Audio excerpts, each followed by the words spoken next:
지금은 교회력으로 사순절 기간입니다. 사순절은 그리스도의 고난을 묵상하며 경건하고 절제된 생활로 우리의 신앙을 돌아보고 또 새롭게 하는 기간입니다. 이런 절기의 신앙인은 예수 그리스도의 삶과 그리고 이 땅에 오신 목적을 되새기며 내가 누구이고 그리고 어떤 삶을 살아야 하는지 묵상하고 결단해야 합니다. 그래서 사순절은요, 이렇게 이야기할 수 있을 것 같아요. 욕망을 가지치는 기간, 그리고 죄를 솎아내는 절기, 이렇게 정의할 수 있습니다. 나에게 있어서 잘못 자란 가지는 잘라내고 너무 많은 열매가 있으면 적당히 솎아냄이 필요합니다.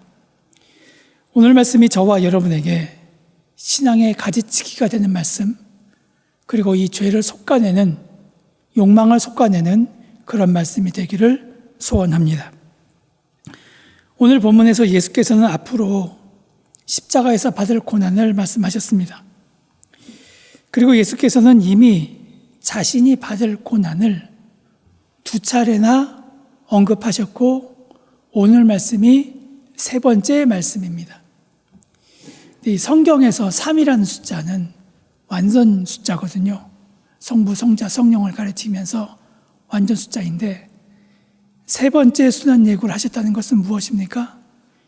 이것이 진정으로 이 순환이, 고난이 이루어진다는 것을 이야기하고 있습니다.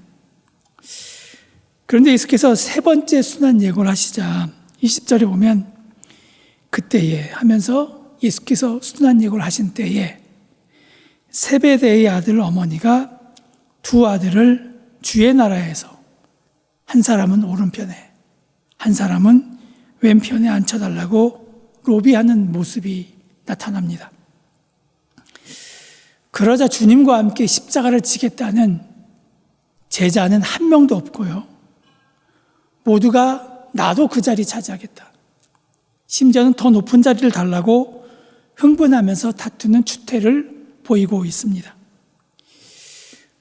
예수께서 얼마나 답답하셨을까요? 예수께서는 이제 곧 십자가 고난, 정말로 피하고 싶은 고난인데, 그러나 아버지의 뜻을 이루기 위해서 이 일을 가야 하는데 3년 동안 동고동락했던 제자들은 그런 예수의 마음을 헤아리지 못하고 그저 높은 자리를 달라고 하니 스승의 고난은 아무런 관심도 없고 오로지 자신들의 문제에만 몰두한 채 서로 경계하고 경쟁하고 있으니 실로 답답한 노릇이 아닐 수 없습니다. 물론 사람이 소원과 기대를 가지고 살아가는 것은 잘못이 아닙니다. 이것은 사람이기에 충분히 가능한 일입니다. 독일의 심리학자 에릭 프롬이요, 인간을 호모 에스페란스, 즉 소망하는 인간이다, 그렇게 정의했습니다. 이 말은 무엇인가니 인간은 무엇인가 계속 꿈과 희망을 가지고 살아가는 존재라는 말입니다.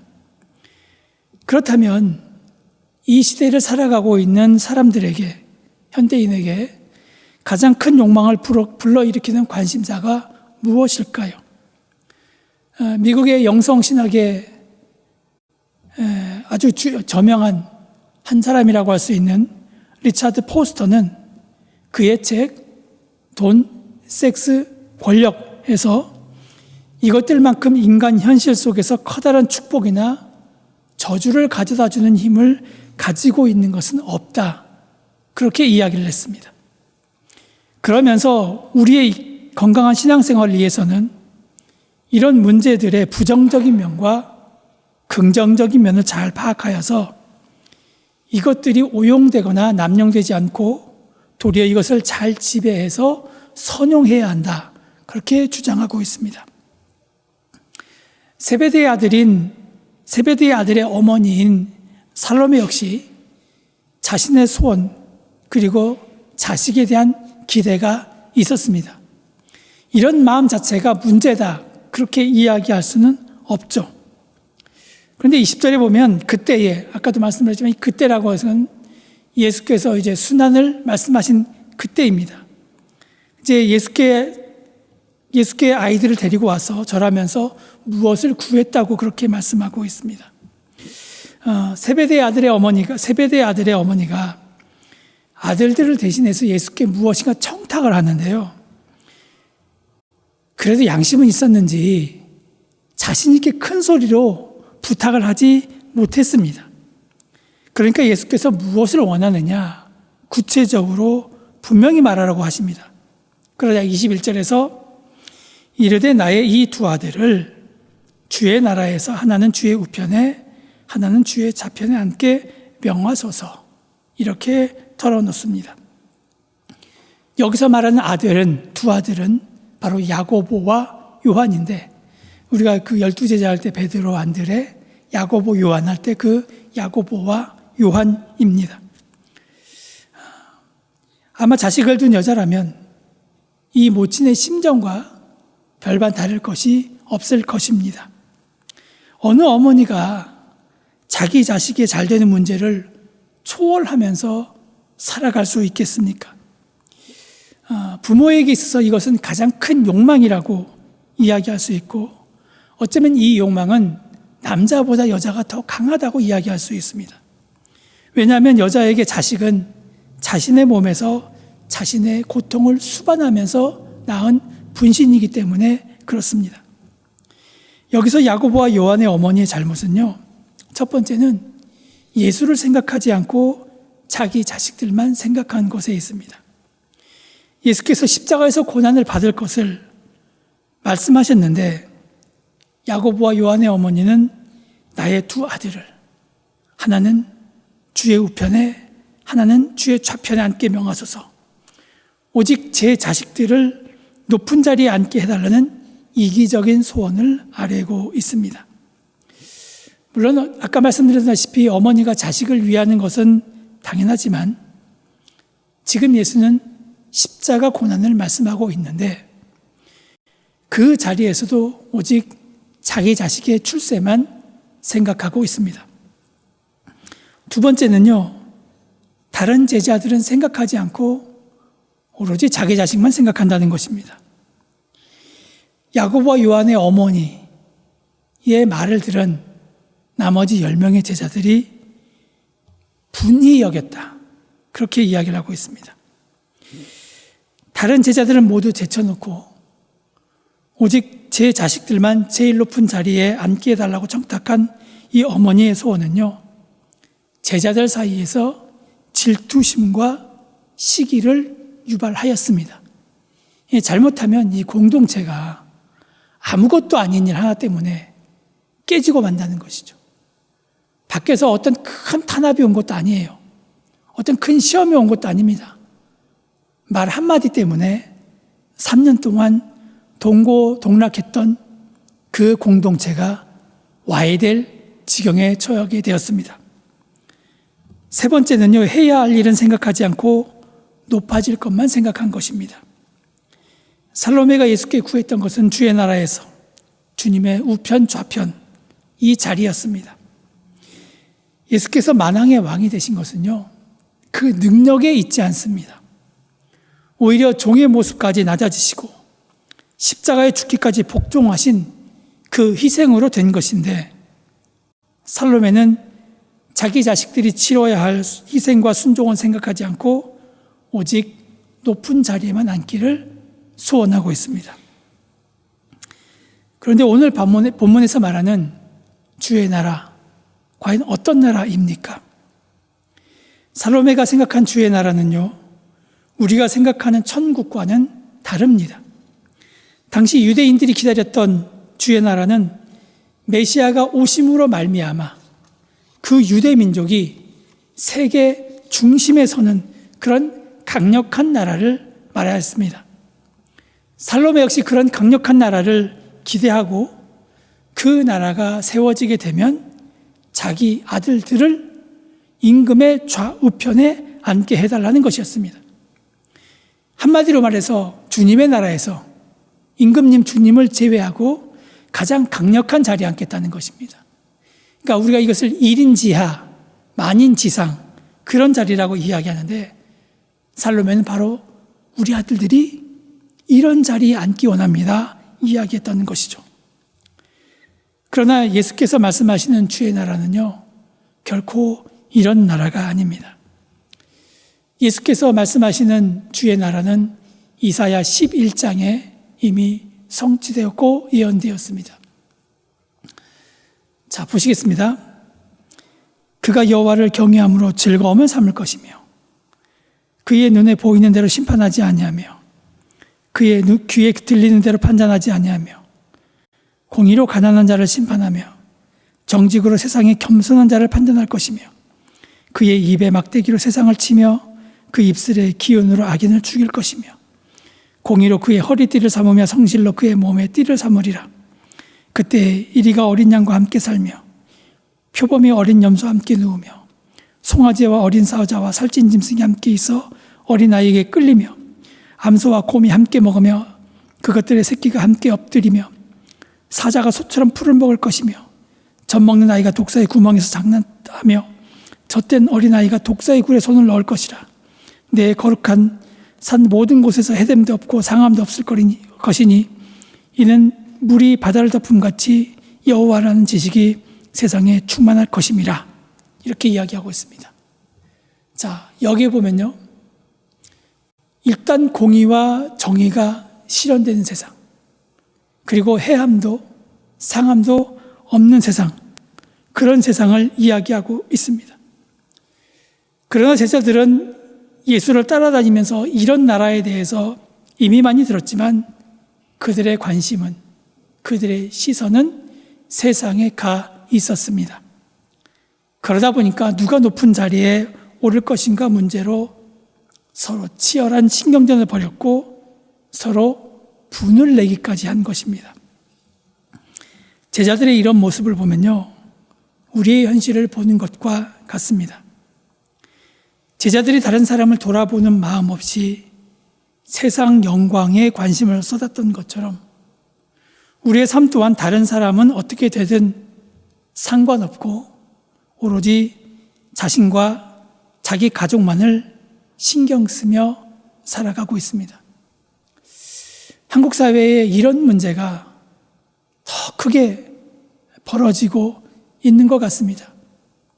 정착시설은 필요한데 혐오시설이기 때문에 우리 동네는 오면 안 된다. 땅값 떨어진다. 집값 떨어진다. 이것이 과연 국가적으로 필요한 일임에도 불구하고 절대는 우리는 안 된다. 이런 식의 이기적인 것이 우리 가운데 있고요. 또 자기의 욕망을 성취하기 위해서 서로 갈등을 불러일으킨 것이 바로 우리 시대의 모습이라는 것입니다. 나 한 사람으로 인해서 우리 공동체가 어떻게 되는지 그것은 전혀 고려하지 않습니다. 요즘 시대가 아무리 개성이 강조되고요, 개인의 인격이 존중되는 시대이지만 절대로 공동체를 앞설 수 없습니다. 여러분, 교회도 마찬가지예요. 목사 한 사람이 교회보다 우선할 수 없습니다. 장로 한 사람이 절대 교회보다 우선할 수 없습니다. 여러분, 그렇다고 해서 제가 극단적인 전체주의로 가라, 여러분 아무 소리 하지 마세요, 여러분 이것이 아니라 한 사람의 욕심 때문에 공동체가 깨질 수 있다는 말입니다. 신앙인이란 어떤 사람입니까? 우리가 예수를 왜 믿습니까? 여러분, 우리가 다른 사람을 밟고 올라서려고 믿는 것입니까? 그러기 위해서 힘이 부족하니까 하나님 이름 빌고 예수 그리스도의 능력 빌려서 하기 위해서 우리가 믿는 것입니까? 사람이 예수 그리스도를 영접했다는 것은 그리스도의 세계로 들어온 것을 말합니다. 자, 여러분, 로마 가면 로마법 따라야죠. 그렇죠? 우리가 아무리 한국 백그라운드를 가지고 있고 그렇지만 캐나다에 온 이상 캐나다 법을 따를 수밖에 없습니다. 마찬가지로 그리스도의 세계에 들어오게 되면 그리스도의 법을 따라야 합니다. 예수 그리스도의 세계는 예수의 죽으심과 부활이 중심이 된 세계입니다. 그래서 신자는 예수의 죽으심과 부활 정신으로 살아가야 합니다. 하지만 우리의 모습은 과연 어떻습니까?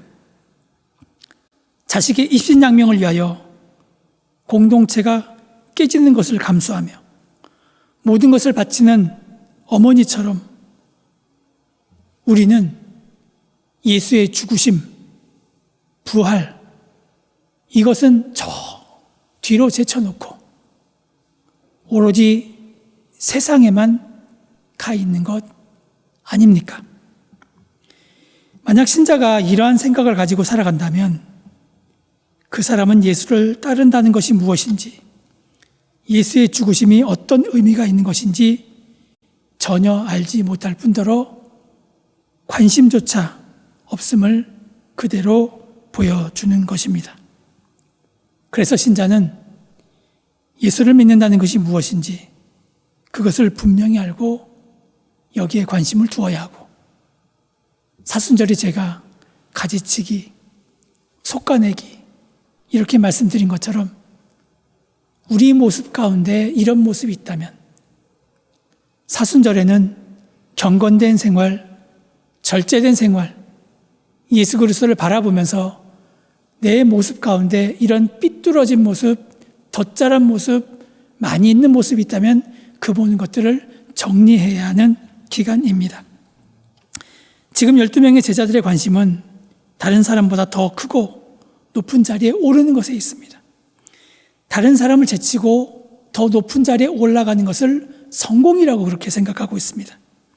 여러분, 그런데 이것이 바로 우리의 소원입니다. 하지만 예수께서는 누구든지 크고자 하는 자는 너희를 섬기는 자가 되고 너희 중에 누구든지 으뜸이 되고자 하는 자는 너희의 종이 되어야 하리라, 이렇게 말씀하셨습니다. 여러분, 이 말씀은 세상과 전혀 다른 방식입니다. 세상과 전혀 다른 질서가 있는 곳입니다. 그런데 이런 곳이 어떤 나라입니까? 바로 주의 나라입니다. 그리고 이런 질서가 이루어지는 것, 바로 그것이 주님의 소원입니다. 주의 나라가 우리가 생각하는 방식으로 통치되는 나라가 아닙니다. 살로메에게는 자신의 두 아들이 가장 잘나 보였을 것입니다. 그래서 자기 자식을 오른편 왼편에 앉게 해달라고 한 것 아니겠습니까? 잘난 자는 높은 자리에 앉고 못난 자는 그보다 낮은 자리에 앉는다는 세상의 일반적인 사고를 그대로 보여준 것입니다. 하지만 예수께서 그 고난의 잔을 마심으로 이루어지는 주의 나라는 그러한 세상적인 질서가 통용되는 나라가 아닙니다. 사람의 잘남과 못남에 의해서 자리가 결정되는 곳이 아닙니다. 그렇다고 해서 높음의 자리, 낮음의 자리가 따로 구별되어 있지도 않습니다. 모두가 큰 자고 모두가 으뜸의 자리에 앉아 있는 것, 바로 그것이 주님의 나라이기 때문입니다. 교회가 비판을 받고 있는 것 중에 하나가 자꾸 돈을 밝힌다는 것이죠. 그렇죠. 그러다 보면 가난한 사람들이 점점 교회에 들어오지 못하게 되죠. 우리 교회는요, 직분을 세울 때 절대 그런 건 따지면 안 됩니다. 네. 오히려 모든 사람의 소리를 들을 수 있도록 잘난 사람, 못난 사람을 골고루 섞어서 일꾼으로 세우는 것, 이것이 맞는 모습이고 어쩌면 이것이 정말 주님의 소원이 아닐까 그렇게 생각합니다. 세상이 이처럼 혼란하고 갈등이 심해지는 이유가 무엇입니까? 섬김 받기를 기대할 뿐 아무도 섬기는 사람이 없기 때문입니다. 인간의 권력에 대한 추구와 지배 욕구는요, 인간 존재의 그 가장 깊은 곳에 뿌리박고 있는 강력한 욕구 중에 하나입니다. 인간의 인간관계를 위협하는 모든 갈등의 밑바탕에는요, 이런 권력과 지배의 욕구가 숨어 있습니다. 그런데 예수께서 우리들에게 너희는 섬기는 자가 되라, 그렇게 말씀하셨는데, 모두가 다스리려고만 할 뿐 낮은 위치에 섬기려 하지 않기 때문에 세상은 점점 더 불화가 심화되고 있습니다. 가정에서의 갈등, 사회 공동체에서의 갈등, 교회에서의 갈등, 결국 누가 지배하느냐의 문제입니다. 여러분, 교회는 절대 이런 곳이 안 되고, 되어서는 안 되고, 서로 섬겨주고, 서로 위하고, 서로 아껴주는 그런 모습이 되어야 하고, 만약에 제가 이런 모습이 없다면 여러분, 목사님, 그러면 안 됩니다 라고 말해줄 수 있는 것이 진정으로 섬기는 모습입니다. 그래서 예수는 철저하게 모든 것을 주는 자가 되라, 그렇게 말씀하셨습니다. 본문 28절에서 예수께서 자신이 오신 목적을 이렇게 말씀하십니다. 인자가 온 것은 섬김을 받으려 함이 아니라 도리어 섬기려 하고 자기 목숨을 많은 사람의 대속물로 주려 함이니라. 사람은 더 많은 것을 가지려고 악의다툼하죠. 현재 내가 가지고 있는 것만으로도 내가 죽을 때까지도 쓰기에 부족함이 없는데, 더 많은 것을 가지기 위해서 혈안이 되고 또 남의 것까지 빼앗으려고 하기 때문에 세상은 언제나 평화로운 날이 없습니다. 그러나 예수께서는 자기 목숨까지 주러 오셨다, 그렇게 말씀하셨습니다. 어떤 모습에서 그리스도의 모습을 발견할 수 있습니까? 바로 그것은 아낌없이 주는 모습입니다. 오늘 한국교회가 세상으로부터 지탄을 받는 이유가 무엇입니까? 그것은 무엇보다도 이 시대의 그리스도인이 예수 그리스도를 닮지 않기 때문에 그렇습니다. 간디가 이런 말을 했죠. I like Christ, but I don't like Christian. Because they are not like Christ. 나는 그리스도를 좋아합니다. 하지만 그리스도인들은 좋아하지 않습니다. 왜냐하면 그들은 그리스도를 닮지 않기 때문입니다. 여러분, 이 말은 이 시대의 그리스도인에게 전곡을 찌릅니다. 우리가 이방인처럼 움켜쥐려고 더 높은 자리에 올라가려고 하면 그렇다는 것입니다. 여러분, 종교는요, 섬기는 것이고요, 마술은 지배하려고 하는 것입니다.